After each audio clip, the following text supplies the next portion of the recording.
Todos los viernes de 6 a 7 de la tarde, Pasen y Lean, un programa dedicado a los libros, con entrevistas, recomendaciones, noticias, certámenes, agenda cultural, talleres de creación literaria, crítica. Pasen y Lean, presentado por la escritora y periodista Nerea Riesco. Pasen y lean, porque un libro es un amigo que nunca decepciona.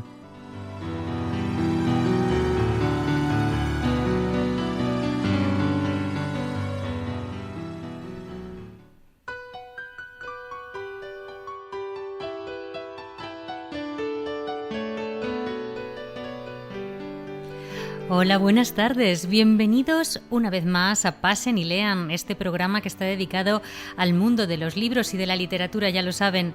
Decía Ana María Matute que siempre ha creído y que sigue creyendo en la imaginación y la fantasía, que son muy importantes, puesto que forman parte indisoluble de la realidad de nuestra vida.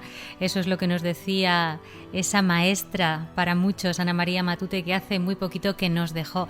Y precisamente esta cita, estas palabras que ella decía, nos vienen como anillo al dedo para presentar esta novela que hoy se acerca hasta los micrófonos de Pasen y Lean, bueno, pues para darse a conocer. Es una novela que está, recién salidita del horno, acaba de aparecer en las librerías, El último bastión. Se dice de ella que es fantasía épica. Hablaremos de eso dentro de un momentito.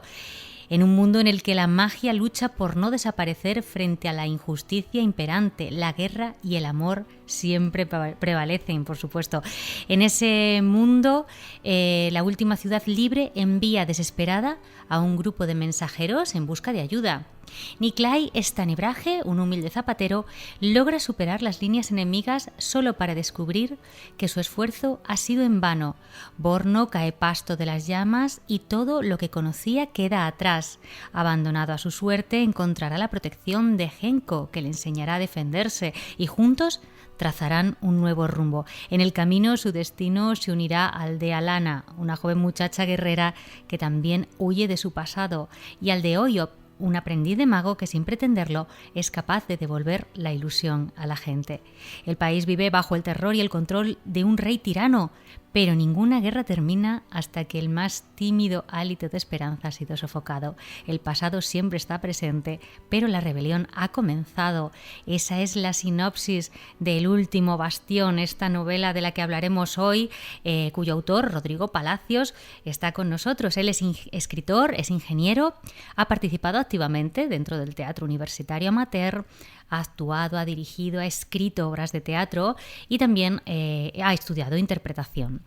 Ha realizado cursos de doblaje y locución y se orientó con el tiempo hacia el canto lírico, con el que aún continúa. En 2009 publicó su primera novela, Los ojos del centinela, que es una historia a caballo entre el thriller y la novela negra, y con este último bastión salta al género fantástico, en el que ha encontrado un camino con el que seguro nos va a sorprender.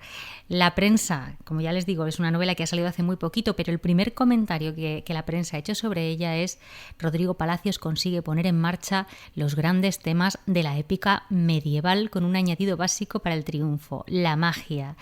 Bueno, este último bastión. Bienvenido, Rodrigo Palacios, a nuestro Pasen y Lean. ¿Cómo estás? Muy bien, muchas gracias por invitarme. Bueno, nosotros encantados y además encantados por el género de tu novela, que creo que en los últimos tiempos nos hace falta mucha magia y mucha fantasía. Pero lo primero que tenía ganas de preguntarte es esta novela, se llama Stanebrage, El último bastión. Cuéntanos, explícanos el título. Ya sabemos que uno de los personajes está tomado, o sea, el apellido de uno de los personajes es Stanebrage, pero cuéntanos un poco este título. Stanebrage era el título con el que yo trabajaba mientras escribía la novela. Lo que pasa es que es verdad que es una palabra quizá un poco difícil y a lo mejor eso no lo piensas mientras estás escribiendo porque para ti tiene un significado. Lo que pasa es que, en el momento en el que esto ya pasó a manos de una editorial, fue una de las cosas que empezamos a hablar, que quizá había que buscarle otro título, le dimos muchas vueltas. Al final es complicado y para ti como autor yo creo que cuando estás acostumbrado a un título te resistes a buscar otra cosa. Pero la verdad es que este último bastión fue idea de mi editora y a mí me gusta mucho porque me parece un resumen muy bueno de muchas cosas que pasan con la novela. Es un título que a priori, pues para el que coja la novela, va a pensar que ese último bastión es ese principio de la novela, ¿no? Porque la novela empieza con una caída de una ciudad. Pero a medida que vas avanzando, te vas encontrando más últimos bastiones, y el final de la novela, que evidentemente no puedo contarlo, sí, claro, es el que tiene el verdadero significado, o sea, es el que te explica el verdadero significado de cuál es ese último bastión que de alguna manera estaba ahí, pero nadie lo había descubierto, nadie se había dado cuenta de que estaba presente. ¿Lo han considerado o así está? Yo siempre digo que normalmente nuestros libros lo meten en un sobre o en un saco de género para poderlos colocar en las librerías, ¿no? Han dicho de este último bastión que se trata de una fantasía épica medieval. Yo no sé cuánto de fantasía tiene tu novela. ¿Y en cuánto te has basado de los hechos históricos? No sé si tanto hechos históricos como ambientación histórica, la necesidad de documentarte sobre ese tiempo pasado, esa época medieval, que sirva para que el lector, una vez que se acerca a este último bastión, se sienta imbuido de esa sensación histórica, a pesar de que sea una fantasía, ¿no? Sí, efectivamente. Esto es algo un poco difícil de explicar. Digamos que la ambientación es puramente medieval.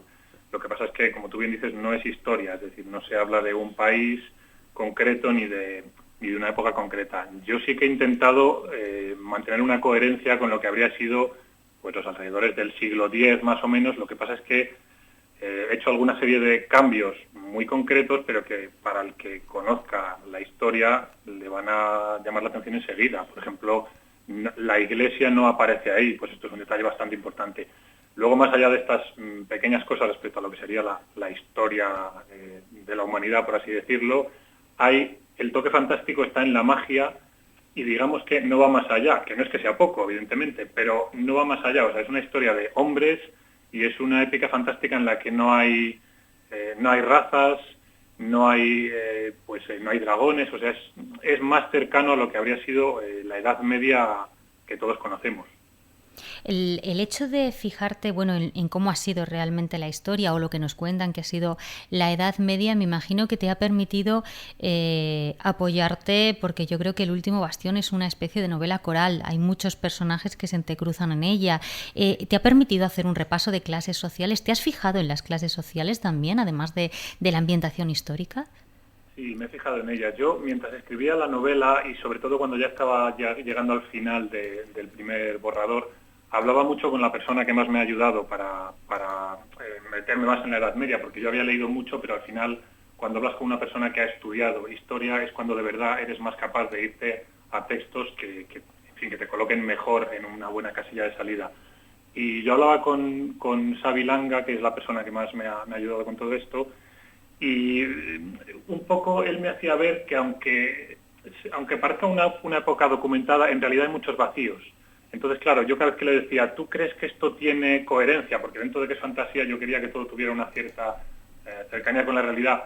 Y es que su respuesta era siempre la misma. Me decía, mira, es que justo esto que me estás diciendo, yo creo que no lo ha habido, pero es que tampoco me extrañaría que lo hubiera habido. Con lo cual, en ese sentido era complicado. Y en cuanto a lo que tú apuntas de las relaciones entre las clases sociales, quizá en la novela las he acercado un poco más de la distancia que existió en realidad. O sea, quizá en la Edad Media la nobleza estaba mucho más separada del pueblo llano, pero también es verdad que la novela ocurre en una época de posguerra. Entonces ha habido muchos nobles defenestrados, ha habido mucho cambio de papeles, quizá no un cambio tan completo como pueda existir hoy día en ciertas circunstancias, pero sí que ha habido un cambio de papeles que yo de alguna manera he aprovechado para acercar un poquito más esos niveles. Recordarles a todos nuestros oyentes que estamos hablando con Rodrigo Palacios, el autor de Estanebraje, El último bastión, una novela que está recién salida en el mercado, está ahora en las librerías, ya la pueden encontrar, y hablamos con él, pues de ese proceso de creación en una novela en la que hay mucha magia, pero también hay mucho de realidad y de las debilidades humanas, porque la novela comienza ya con miedo, ¿no?, a un asalto de una ciudad. Sí, a mí esto es algo que me interesa. Yo creo que a mí como lector, igual que como escritor, lo que me interesa más que me coloquen en un lugar, me interesa que me coloquen en una persona, ¿no? O sea, me parece mucho más interesante que por lo menos intenten que yo sienta algo parecido a lo que siente esa persona, porque luego yo creo que ya las circunstancias son más fáciles de entender, pero lo complicado yo creo que es entender al personaje. Entonces sí, efectivamente, la novela empieza con miedo, y empieza con miedo a todos los niveles, porque de hecho el primer personaje que habla de miedo es un noble, que a priori, bueno, pues sí, podría tener miedo, pero más miedo tendrá probablemente el humilde campesino que no sabe coger una espada y que no sabe qué va a ser de él porque no tiene absolutamente ningún dominio sobre su destino. Y esta idea del miedo es un leitmotiv. O sea, durante toda la novela hablo mucho del miedo y de los miedos particulares de cada personaje. Evidentemente hay miedos que aparecen más, porque, por ejemplo, este tema de la magia se toca mucho con el tema del miedo. O sea, hay mucha sugestión, hay momentos en la novela en los que no está claro si lo que existe es magia o solamente es un tema de que la persona que está padeciendo ese embrujo quizá está poniendo algo de su parte porque está asustado. Hay una cosa muy curiosa, me ha parecido interesante porque, claro, uno puede pensar a priori que cuando escribe este tipo de género, ¿no? Fantasía, uno puede permitirse cualquier tipo de libertad, ¿no? Hablo en ocasiones con Concha Perea, con la que compartes agente literario, y ella dice, bueno, aunque uno escribe fantasía, tiene que tener en cuenta cuáles son las motivaciones y las razones para que ocurran las cosas, ¿no? No puede aparecer un mago de pronto y solucionar el conflicto en el que te has metido. Y me acordaba mucho de eso porque me dicen que durante las correcciones desde la editorial pues te señalaron una frase que decía, bueno, le temblaban las piernas como un flan, ¿no? Y el corrector de estilo, porque eso es algo que le parecerá curioso a los oyentes, ¿no? Los correctores de estilo te señalan, bueno, en aquella época había flanes, ¿no? Y tú te preocupaste en buscarlo. Pensaba, es curioso porque a pesar de que tú hubieras podido permitirte incluir flanes, porque evidentemente es fantasía y así lo declaras, sí que te preocupaba que el lector no saliera de esa sensación de edad media, ¿no? Común, de conocimiento común. Sí, a mí la verdad es que esto me parece muy bonito, porque desde que he entrado en el mundo editorial, digamos ya, de un cierto nivel, que llegas aquí poco menos que como un niño pequeño perdido en una juguetería, ¿no? Que todo te llama la atención, esto me gusta mucho, o sea, el hecho de que se le dé importancia a detalles. Y tú dices, anda, mira, un editor me está diciendo que esta palabra quizá aquí no pegue, ¿no? Y entonces te gusta ver que compartes esa preocupación, ¿no? Que en el momento en que te lo dicen dices, es verdad, o sea, esto está sacando al lector, incluso aunque el lector no se vaya a dar cuenta, puede estarle sacando del entorno, del ambiente. Y sí, efectivamente me tuve que poner a buscarlo porque eso había sido un error mío, o sea, yo no lo había pensado, lo puse ahí. Y ahora ya sé que sí que había planes en la Edad Media, pero antes no lo sabía. Hombre, la verdad es que suena lógico, ¿no? Que hubiera flanes, porque tampoco es un producto demasiado elaborado, leche, huevo siempre ha habido, y es fácil que existiera. Yo te pondré como ejemplo, recuerdo que uno de los ejemplos que me puso un corrector de estilo fue que yo decía que uno de los personajes tenía los ojos ambarinos, ¿no? Sí. Yo quería decir que tenía los ojos verdes, pero el corrector me puso al lado amarillos, y entonces durante un rato estuve pensando si era adecuado o no que fuese así, ¿no? Y es verdad que es importante esa otra mirada ajena, ¿no? Para que nos señale determinadas cuestiones de nuestra novela. Yo no sé, me imagino que tu adiestramiento como ingeniero también te servirá a la hora de organizar las novelas. No sé si te sientes más escritor que ingeniero, si aplicas técnicas de ingeniería a la construcción de tus novelas. Eso me interesa saber cómo haces esto. La verdad es que no, o sea, por lo menos a propósito, por lo menos que yo sepa, no. Yo me siento más escritor. Yo sabía que quería ser escritor cuando empecé a estudiar ingeniería. Lo que pasa es que siempre he visto la carrera de escritor como una carrera de fondo y además, bueno, pues también por circunstancias de la vida. Yo no tengo escritores en mi entorno, no estaba en contacto con el mundo editorial, lo más que tengo son músicos. Entonces, para mí era un mundo muy lejano. Yo sabía que quería dedicarme a eso, pero sabía que mientras tanto tenía que comer, tenía que hacer una vida. La ingeniería me encanta, no es que no me guste. Y siempre he sido muy dado a yo creo que como empezamos muchos ingenieros, a abrir las cosas que hay en casa para ver cómo funcionan, este tipo de cosas. Pero la conjunción de la parte de escritor y de la parte de ingeniero, yo no te sabría decir cuál es. Yo alguna vez lo he pensado, pero siempre que lo he pensado es porque me lo han preguntado. Yo no me ponía a pensar en ello.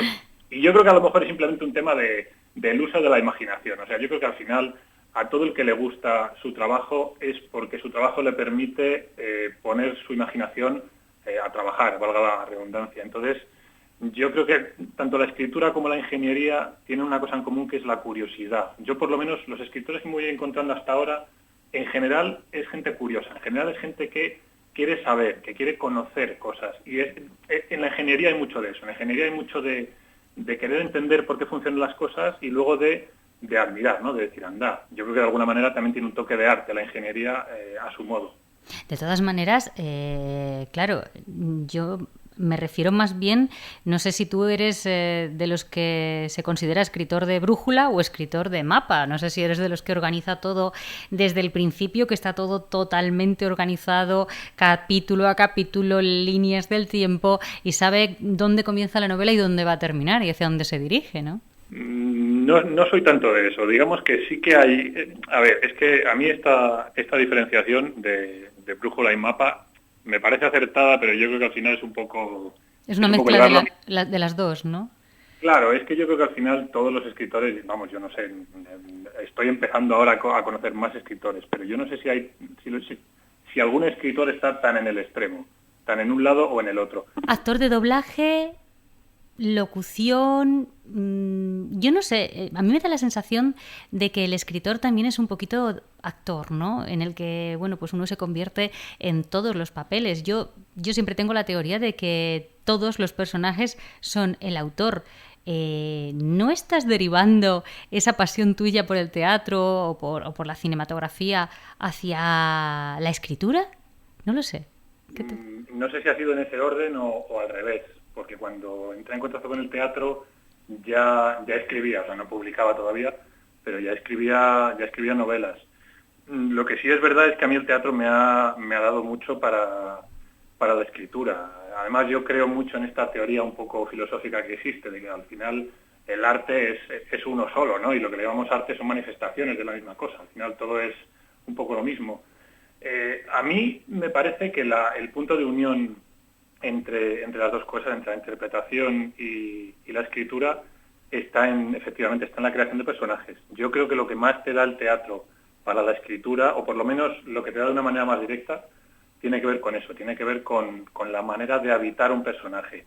Yo no sé si es tanto que tú, como escritor, eres todos los personajes o que de alguna manera quieres serlo, porque al final, cuando trabajas como actor es un poco eso. O sea, a mí, mi profesor de interpretación me decía una cosa que me parecía muy interesante, que era que decía que si, por ejemplo, vas a ser de un asesino, no tiene importancia que tú te veas matando a alguien, lo que tiene importancia es que tú, a la hora de hacer ese personaje, empieces por el asesino que llevas dentro y luego ya irás construyendo ese asesino que no tenías, pero que vas descubriendo en esa especie de verdad para la escena, porque no, al final no es mentira, ¿no? Realmente lo construyes. Y yo creo que en la novela ocurre un poco lo mismo. Yo creo que tú, como escritor, empiezas poniendo al asesino que tú crees, no es que lo creas, pero ¿cómo crees tú que podrías llegar a ser si alguien te llevara a ese extremo? Y luego ya construyes un asesino que evidentemente nunca serías tú. Otra cosa que me ha sorprendido de Rodrigo Palacios y de este último bastión es la selección de tus géneros literarios. Normalmente la gente comienza con un género literario, continúa con ese género literario porque se siente cómodo, tranquilo con él o trabajando con ese tipo de estructura, pero bueno, vemos que tu anterior novela es una especie de híbrido entre el thriller y la novela negra, y este anebraje, Último Bastión, El Último Bastión, es una novela épica, fantástica, medieval. ¿Cómo seleccionas tus géneros? ¿Es puro pálpito? ¿Así es como trabaja Rodrigo? ¿O puede que en la próxima novela nos encontremos con otro género distinto? Pues sí, por lo menos si alguien quiere publicarla, sí. O sea que ya la tienes en mente. Sí, no, ya la estoy terminando. Lo que pasa es que ahora con todo esto de la promoción y tal tienes que parar. Pero no me digas que has cambiado de género, esto es secreto. No, sí que he cambiado de género, sí, pero además completamente. Hombre, al final yo creo que es muy difícil que cambies del todo. Por ejemplo, hay un personaje en la novela con la que estoy ahora, que se parece mucho al personaje de Alana, del Último Bastión, pero he decidido no cortarme, no cohibirme. Digo, si ha salido así, pues así ha salido, y luego ya en los repasos lo trabajaré más y veré, pero bueno, no hay que, yo creo que no hay que cortarse las alas. No lo sé, a mí esto del cambio de género la verdad es que me está empezando a asustar, porque estoy viendo que los escritores en general, como tú dices, suelen tener un camino y entonces ya tienen un público y un recorrido, y claro, esto de cambiar de género, pues no sé si es buena idea, pero a mí al final es lo que me sale. Las historias, no sé, supongo que a ti a lo mejor te pasa algo parecido. Yo, más que elegirlas yo, están en la cabeza y de alguna manera tienes una especie de, no sé, de algoritmo evolutivo ahí en la cabeza, que llega un momento en el que hay una historia que se pone por delante de las demás y te dice, pues ahora tienes que escribirme a mí, y entonces es cuando te pones a trabajar en ella. Entonces, no sé si será porque me gusta lo de cambiar de entorno de trabajo, porque en otras cosas me pasa igual. O sea, en ingeniería me pasa lo mismo. No me gusta que todos los proyectos sean iguales. A lo mejor va con mi carácter. Pero bueno, ya veremos a ver si eso es una buena idea o no lo sé. ¿Pero se puede adelantar de qué género es o no? ¿O eso es...? Hombre, no puedo contar mucho. Vale. No, puedo contar que es contemporánea. Vale. Tiene un toque de ciencia ficción, pero es contemporánea. Bueno, no voy a intentar sonsacarte más, no vaya a ser que te meta en un lío al final. Vale. De nada.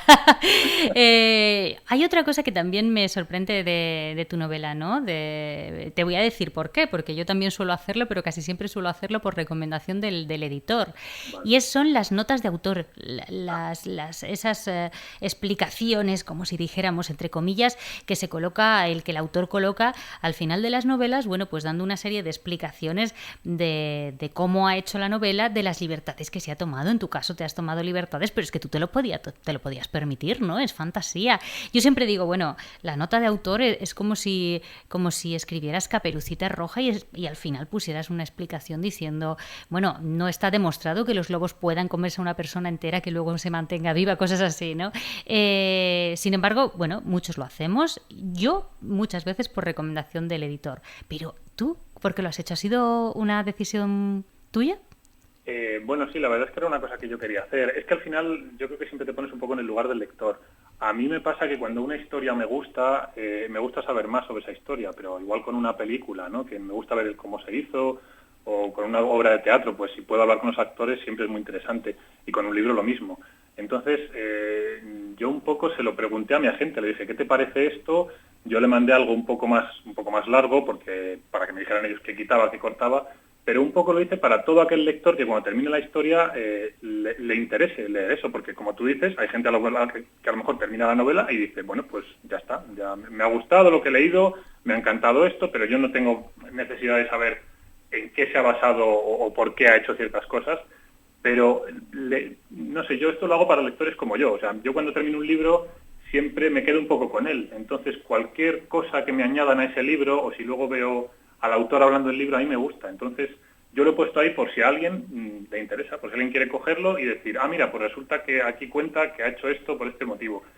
También es verdad que a mí me da un poco de vértigo esto de escribir una novela en la Edad Media, porque aunque sea fantasía, yo decía, mira, si yo he estado preocupándome de meter las ballestas en un momento en que se dejaban de usar los arcos y cosas de estas, digo, pues a lo mejor debería aquí al final hacer una serie de comentarios sobre los puntos más importantes para que la gente sepa que lo he hecho con buena intención. O sea, que si me he equivocado, oye, que lo siento mucho, pero que de alguna manera lo he querido hacer coherente. Y también es verdad que hay otro vicio aquí, que es que a mí me gustan más los libros cuando te enseñan algo, o cuando más que enseñarte, cuando te cuentan algo que no sabías, cuando te plantan una semilla sobre la que tú luego puedes investigar más. A mí eso me parece bonito. Entonces, por si a alguien más le pasa lo mismo que a mí, pues lo he querido poner ahí. Pues entonces yo creo que con todo lo que nos has contado la gente, nuestros oyentes estarán deseando saber más de este estanebraje, El último bastión, de Rodrigo Palacios, que bueno, que hoy nos ha acompañado y que nos ha estado hablando de esta última novela. Muchas gracias por estar con nosotros, por hablarnos de tu manera de trabajo. Gracias. Y te emplazamos, te abrimos las puertas por completo de Pasen y Lean para que cuando quieras contarnos algo, pues estés aquí con nosotros. Perfecto, estaré encantado de volver. Muchas gracias. Hasta luego, Rodrigo. Mucha suerte. Gracias. Hasta luego. Hasta luego. Factoría de autores.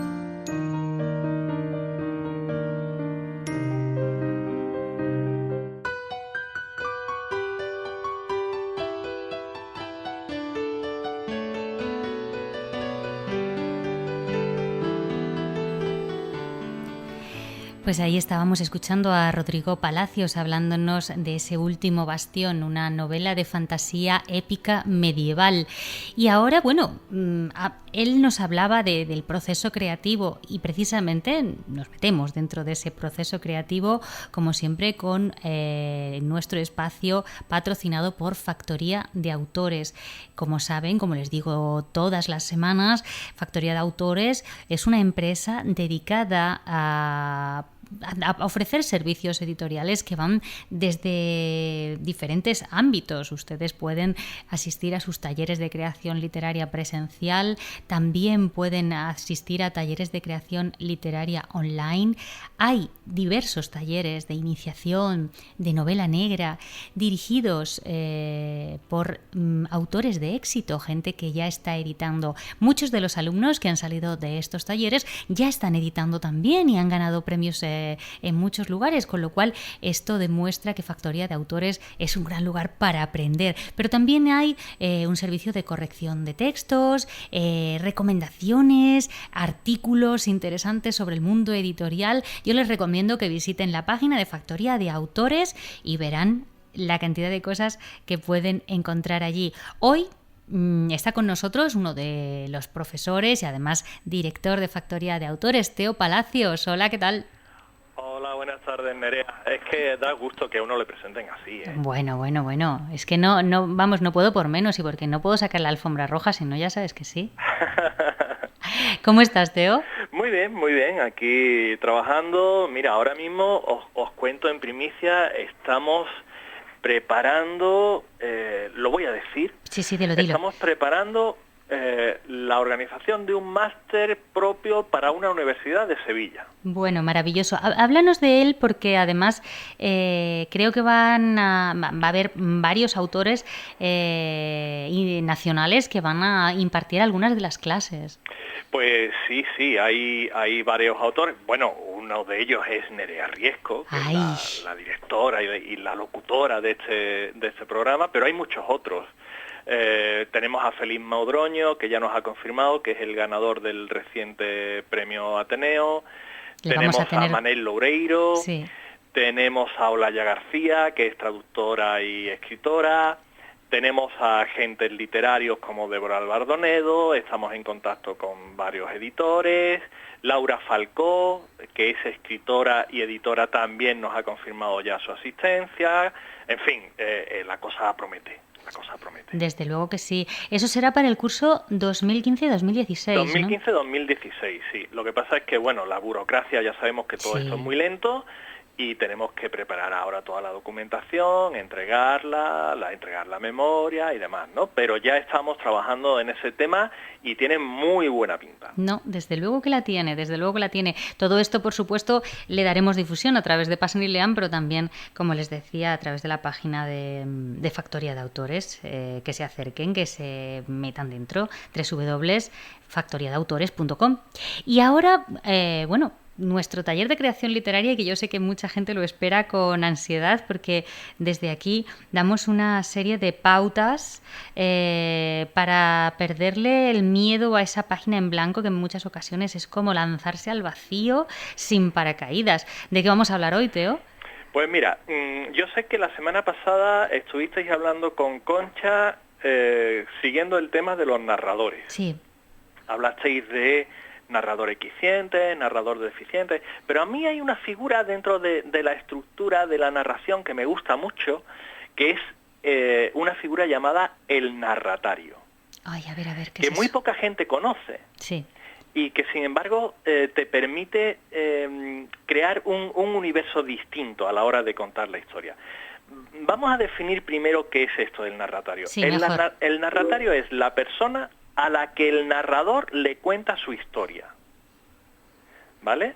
Es decir, tenemos el narrador, el que cuenta, que ya vimos en anteriores semanas que podía ser pues un narrador en primera persona, en tercera, equisciente, deficiente, todo esto. Pero si introducimos dentro de la estructura narrativa alguien a quien el narrador le está contando la historia, la cosa gana interés. La cosa gana interés porque al lector le da la impresión de que hay una conversación dentro de esa narración. Y son historias que ganan mucho en profundidad. O sea, que el narrador le estaría contando a otro esta historia. Sí. Sería como el comienzo de Cumbres Borrascosas, ¿no? Por ejemplo, como el comienzo de Cumbres Borrascosas. Hace unos años salió una novela, se titula La historiadora, es una novela de vampiros. Sí, recuerdo esa novela, sí. Está escrita por Elizabeth Koslova, ¿vale? Y os voy a leer un trocito para que veáis en qué consiste esto del narratorio, si os parece. Vale. Mira, dice, este es el relato de cómo yo con 16 años fui en busca de mi padre y su pasado, y de cómo él fue en busca de su adorado mentor, y de la historia de su mentor, y de cómo todos nosotros nos encontramos en uno de los senderos más oscuros de la historia. En este pequeño párrafo lo que tenemos es un narrador en primera persona. Es decir, es la protagonista la que está contando qué es lo que ocurre. Pero si continuamos leyendo, llegamos a un punto en el que dice: mi mayor esperanza al dar a conocer este relato es que pueda aparecer al menos un lector que entienda lo que es un grito al corazón. A ti, lector perceptivo, dedico mi historia. Esto es un narratorio, ¿vale? Porque hay diferentes tipos de narratarios, igual que hay diferentes tipos de narradores. Un narratorio puede ser, como tenemos aquí, el lector. Directamente el narrador le dice al lector: oye, que yo estoy escribiendo esto para que tú me leas. Sí. Sin embargo, hay otra posibilidad, que es la de que el narrador hable directamente con otro personaje ficticio de nuestra novela. Ese tipo de narrador, ¿qué ventajas tiene respecto a cualquier otro? ¿Qué hace que nos sintamos más identificados o que nos sintamos... Bueno, en este caso que hablabas de la historiadora, es verdad que al aludirte directamente uno siente como una especie de compromiso con el narrador para quedarte a escuchar, ¿no? Pero cuando uno escucha la conversación de otros dos, es un poco como rebuscar en el sentido cotilla que todos llevamos dentro, claro, ¿no? Claro. Pero además hay una cosa muy importante en esto, y es el sentido de la credibilidad. Si tú ves a dos personas que están hablando, la conversación que te llega te parece mucho más creíble que si ves a una persona hablando sola, ¿no? Sí. Y entonces ese es un poco el tema del narratorio, la posibilidad de ganar credibilidad. Hay una película que está basada en una novela, que es La princesa prometida, sí, que es una película maravillosa. Bien, pues ahí vemos claramente la figura del narrador, del narratario, porque tenemos a un abuelo que le lee a su nieto la novela. Y toda la película es la historia de cómo el abuelo le está contando a su nieto la novela. ¿Qué se gana con eso? Pues por un lado credibilidad, pero por otro lado, a veces cuando escribimos no encontramos la mejor manera para contar determinados detalles. Y me explico. Imaginémonos, pues, por ejemplo, a un profesor que es físico nuclear, ¿vale? Sí. Él no va a explicar por las buenas cómo funciona una bomba atómica. Él ya sabe cómo funciona una bomba atómica, no tiene necesidad de explicarlo. Pero si ese señor tiene que explicar a una clase, que serían sus narratarios, cómo funciona una bomba atómica, encontramos la excusa para encontrar cómo funciona, para explicar cómo funciona, ¿vale? De esta manera volvemos a ganar credibilidad. No sería creíble que el profesor trabajando en su despacho dijera: sí, porque ahora la bomba atómica funciona y se pone a explicar cómo funciona en una narración. Sí. Pero explicársela a alguien que no lo conoce, sí. Es muy interesante. O sea, el narratario, que es de quien estamos hablando hoy, sería el que recibe la información, y no el que la produce. Exacto. Es muy interesante. Cuando hablamos de los diferentes narradores, a mí hay algo que siempre me interesa mucho y es cómo seleccionarles. Sí es verdad que hemos dicho en muchas ocasiones que en la actualidad los editores no quieren que uno se complique demasiado la vida, o que por lo menos se da por sentado que el lector... Le quitamos mucho valor al lector también con este tipo de cosas, ¿no? Damos por sentado que el lector no va a ser lo suficientemente hábil como para aceptar un narrador distinto al omnisciente.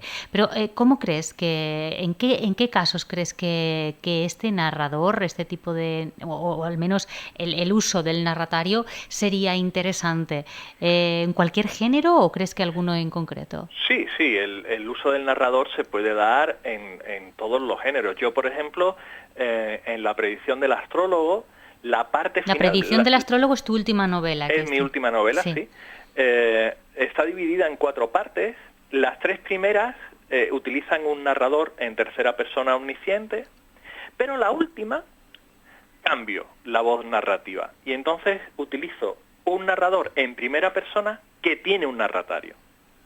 ¿Qué consigues con eso? Pues le cambias un poco el paso al lector, lo sorprendes un poco. A veces, sobre todo esto ocurre en novelas muy largas, pasa como con los malos profesores, ¿no? Los profesores que son muy malos mantienen todo el rato el mismo tono a la hora de hablar y a los 5 minutos los alumnos están dormidos en sus pupitres. Pues con las novelas pasa un poco eso en ocasiones, ¿no? Que el lector se acostumbra al mismo tono narrativo y un cambio en el narrador le cambia el paso, le hace decir, uy, aquí está pasando algo diferente. Y lo vuelves a enganchar un poco más a la novela, ¿no? Pues ese sería, por ejemplo, uno de los métodos que se podría utilizar para el narratario. Pero se utiliza en todos los géneros, en terror, en novela histórica. Hay, por ejemplo, una novela muy famosa de Slava Galán, en la que el narrador es un mendigo que le cuenta la historia a la gente con la que se encuentra. Mira, un ejemplo muy gráfico lo encontramos en otra película. A nosotros nos gusta mucho poner ilustraciones de películas porque son muy gráficas y se entiende todo con mucha facilidad. Forrest Gump. En Forrest Gump tenemos al personaje, Forrest Gump, que está contando su historia en primera persona, o sea, él está contando lo que ha vivido a lo largo de su vida, pero se lo va contando a toda la gente con la que se encuentra sentado en ese banco. Sí, es verdad. Del parque. Pues eso sería un narrador en primera persona y un narratario para cada una de las partes de la historia. Ciertamente, muy interesante, muy gráfico. Muy interesante. Yo no sé si nuestros oyentes, estos que están haciendo sus pinitos con la literatura, todas estas cosas que hacéis Concha y tú me parecen interesantes incluso para la gente que no tenga ninguna intención de sentarse a juntar letras. Me parece interesante que comprendamos que la creación de una novela, en la mayor parte de las ocasiones, exceptuando esos autores que presumen de que todo ha sido como una especie de inspiración de lucidez momentánea, que los creadores tienen un trabajo previo de organización y de decisiones importantes, ¿no? En este caso, a mí, una de las decisiones más importantes que me parece es la selección del narrador. Sí. Pues a mí me parece curioso. Yo siempre digo a toda la gente que nos está escuchando que si quieren, que si se deciden, que hagan pues un pequeño ejercicio con todas las lecciones que Concha y tú lanzáis. Es muy divertido, además. Sí, es divertido. Escribir es divertido y además es terapéutico, sí. que yo lo digo muchas veces, esto es terapéutico. Se podría incluso hacer un ejercicio hablando de esto de la terapia, del narratario, precisamente haciendo eso, ¿no? ¿no? Sí, sí. Contando tu vida o la vida de otro a una tercera persona, ¿no? Persona, eso sería muy interesante. Pues nada, yo emplazo a todos los oyentes que les apetezca escribir un pequeño relato, microrelato que no ocupe mucho, utilizando el personaje del narratario del que nos ha hablado Teo Palacios, y bueno, si quieren pueden colgarlo en la página en mi blog, en Facebook, siguiéndonos en la página de Factoría de Autores, también siguiendo a través de Facebook a Factoría de Autores. Y antes de despedirte, Teo, yo quería pedirte que le comentaras a todos nuestros oyentes qué cursos tenéis ahora mismo en vigencia en Factoría de Autores para todas las personas que estén interesadas en ellos. Pues mira, acabamos de empezar nuestros talleres anuales.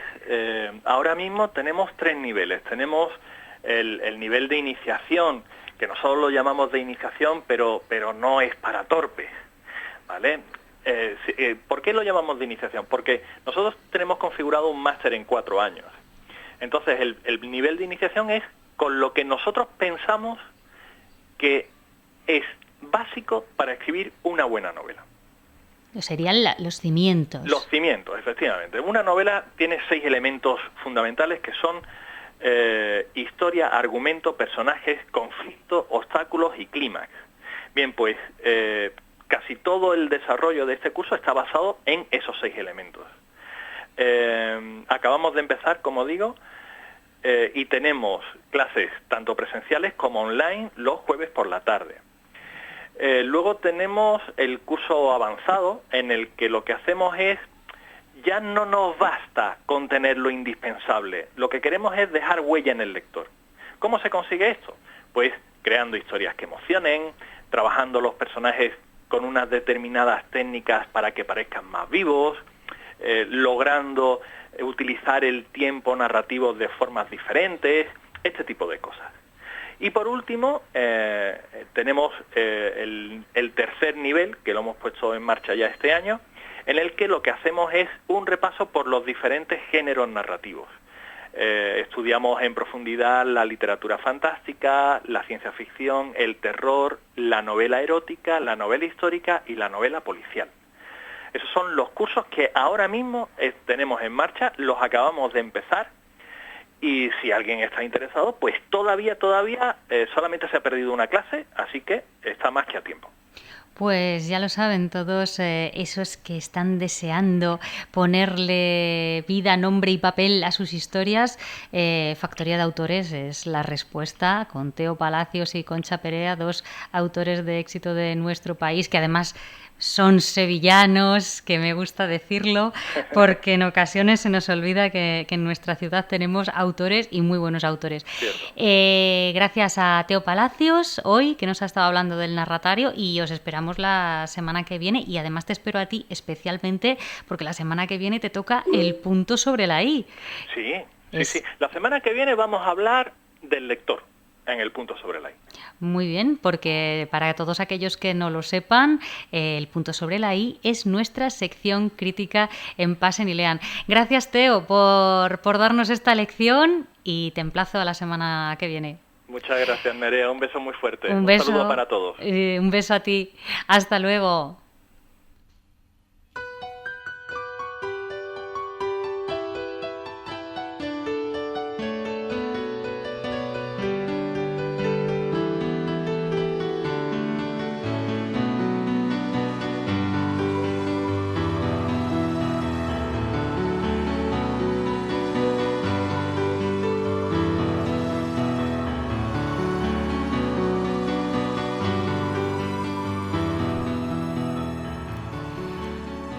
Pues ahí dejábamos la voz de Teo Palacios dándonos esos consejos para enfrentarnos a la página en blanco, para aportarnos ideas en ese proceso de creación que yo sé que muchos de vosotros estáis emprendiendo.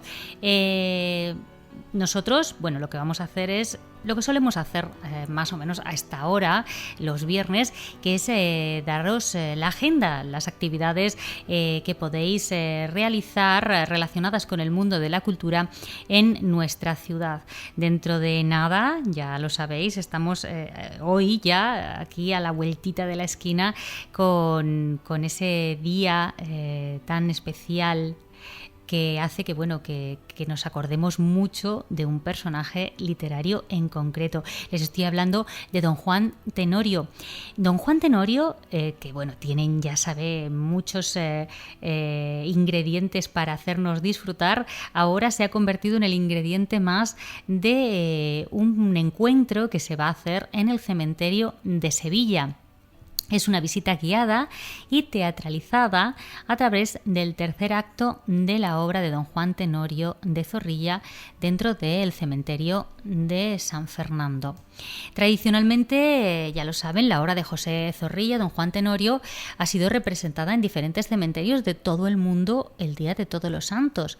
Y por segundo año consecutivo, y para conmemorar las celebraciones de este don Juan Tenorio, en colaboración con el Ayuntamiento de Sevilla, Engranajes Culturales propone una representación del tercer acto de la obra de teatro unida a una visita cultural bajo el tema del amor y la muerte por este cementerio de San Fernando de la ciudad de Sevilla. En una experiencia única en donde veremos anochecer y en donde la gente que esté unida a esta procesión irán alumbrados por candiles, se va a vivir un don Juan diferente. Nos vamos a sentir por una noche partícipes de una de las obras más conocidas de la literatura española. Esto va a durar unos 75 minutos. El punto de encuentro es la puerta principal del cementerio de San Fernando y el precio es para los residentes o nacidos en Sevilla, en la ciudad, ya sea en la ciudad o en la provincia, es 10 euros, y para los no residentes será de 12 euros. Otra de las actividades interesantísimas que se proponen para esta semana que viene es un asombroso viaje para mostrarnos, para enseñarnos las vicisitudes de Santa Teresa de Jesús en la ciudad de Sevilla. Es un asombroso viaje en el cual nos vamos a dejar guiar por la propia Santa Teresa de Jesús, en un recorrido guiado y teatralizado en el que conoceremos esas vicisitudes con las que se encontró la santa a su llegada a la ciudad para fundar el convento de San José. Las personas que se unan a esta comitiva, pues van a pasear por una ciudad cosmopolita, peligrosa, llena de riquezas y de miserias, esa Sevilla del siglo XVI, para llegar al convento que fundó la santa con la ayuda de su colaborador inseparable, con San Juan de la Cruz.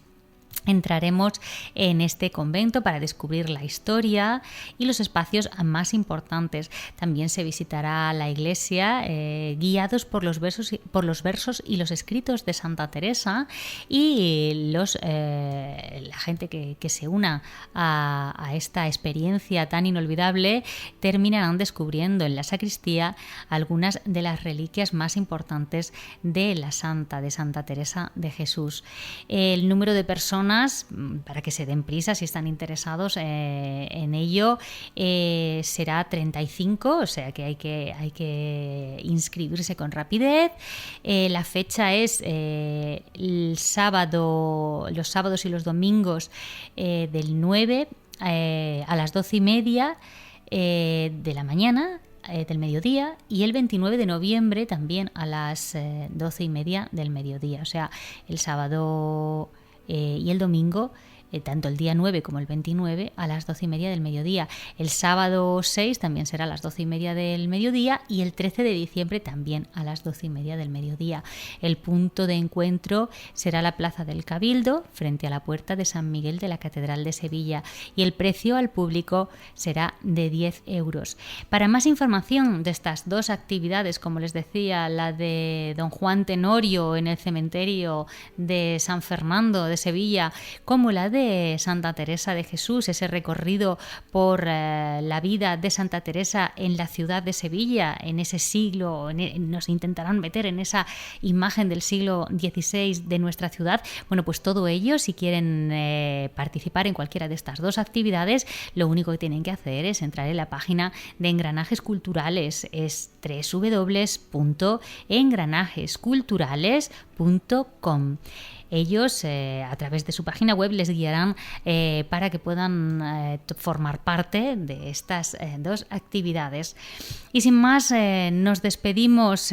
Una servidora de todos ustedes, Nerea Riesco, les emplaza para que vuelvan a encontrarse con nosotros la próxima semana aquí en Pasen y Lean. Y no se olviden, si tienen ganas de escribir, háganlo y compártanlo con nosotros.